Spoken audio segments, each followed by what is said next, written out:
What's up everybody, Damon here, and in today's gaming news, an Oblivion player is really going out of bounds. Clair Obscur is twice the hit it was 3 days ago, and Star Wars is back at the box office in a big way. This is your Daily Fix.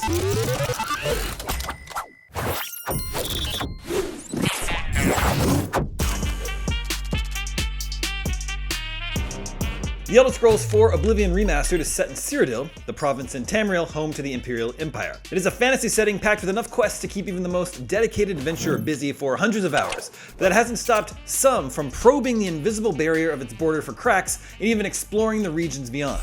Over the weekend, Redditor GnoblinXD recounted their journey through Cyrodiil's border and into Valenwood, Tamriel's southwestern province and home to the Bosmer, or Wood Elves, and next door Elsewhere, a region featured in the Elder Scrolls Online that's a home to the feline Khajiit. GnoblinXD found they were able to move through the invisible barrier set in place to prevent this sort of thing, and from there, simply jumped their way across the river and up the cliff face in classic The Elder Scrolls fashion. GnoblinXD said, "I explored a bit and was surprised to find basically the whole landmass of the map was there, even if not detailed, of course."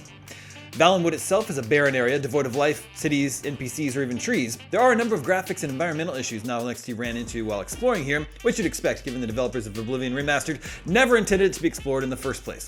GnoblinXD tried to reach what they believe to be the Somerset Isles west of Valenwood, but fell afoul of the void. Reloading from saves set outside the bounds of Cyrodiil do not appear to work, forcing GnoblinXD to restart inside its borders. Undeterred, GnoblinXD later uploaded images of their journey to Hammerfell, the province in the west of Tamriel, rumored to be the setting of the upcoming Elder Scrolls VI. Bethesda has remained tight-lipped on where the next new chapter in the Elder Scrolls series will take place. All we have to go on is the game's 36-second announcement teaser, which presents a towering stretch of mountains and a picturesque coastline overlooking a vast ocean. The prevailing theory is that the sequel will let players loose in Hammerfell, the central setting of the Elder Scrolls II Daggerfall and the Elder Scrolls Adventures Redguard, as well as a visitable location in the Elder Scrolls Online. With tropical forests, harsh mountains, and scenic coastal cities, Hammerfell's depictions in previous Elder Scrolls games seem to align with the teaser, hinting that we may be set to explore the Redguard's homeland once again. Now here's where things get really interesting. GnoblinXD tried to find the coastline from the Elder Scrolls VI teaser, walking west towards where that area would be in-game, but ended up falling off the edge of the map. If you're interested in exploring the uncharted corners of Tamriel, it sounds like it just takes persistence. GnoblinXD insisted, "I got here using no mods, glitches, or console commands. My game is entirely vanilla." Speaking of expeditions into obscure fantasy realms, Clair Obscur Expedition 33 has sold over 1 million copies already. On Friday's Fix, we reported that the debut RPG from developer Sandfall Interactive got off to a flying start, given it hit a sales milestone of 500,000 copies sold within 24 hours, and now it's doubled that in 3 days. In IGN's 9 out of 10 review, we described it as a modern RPG classic. Developed by the newly formed studio Sandfall Interactive, Clair Obscur Expedition 33 is a turn-based RPG that takes heavy inspiration from the genre classics and follows a crew of expeditioners in a post-apocalyptic world where each year, a giant being called the Paintress etches a new number, and anyone whose age is above said number is erased from existence. Clair Obscur Expedition 33 sees you join the crew that travels to the ends of the continent to destroy the Paintress.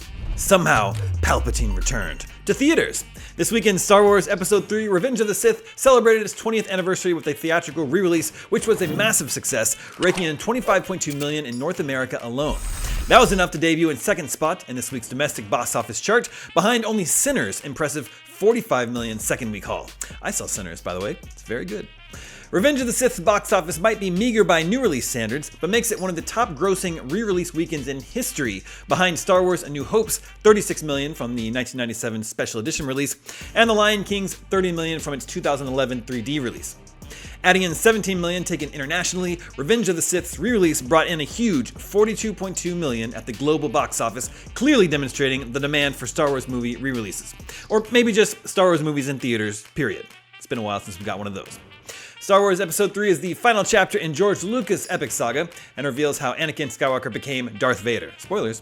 It originally earned $850 million at the global box office. And that's your Daily Fix for Monday, April 28th. I want to let you know about the id and Friends Humble Bundle. For $28, you get Doom Eternal, Doom Eternal's Year 1 Pass, Wolfenstein 2 The New Colossus, Doom 2016, Doom and Doom 2, Wolfenstein The New Order, Wolfenstein The Old Blood, Doom 3, Doom 64, and you'll get 10% off Doom The Dark Ages, which is out soon.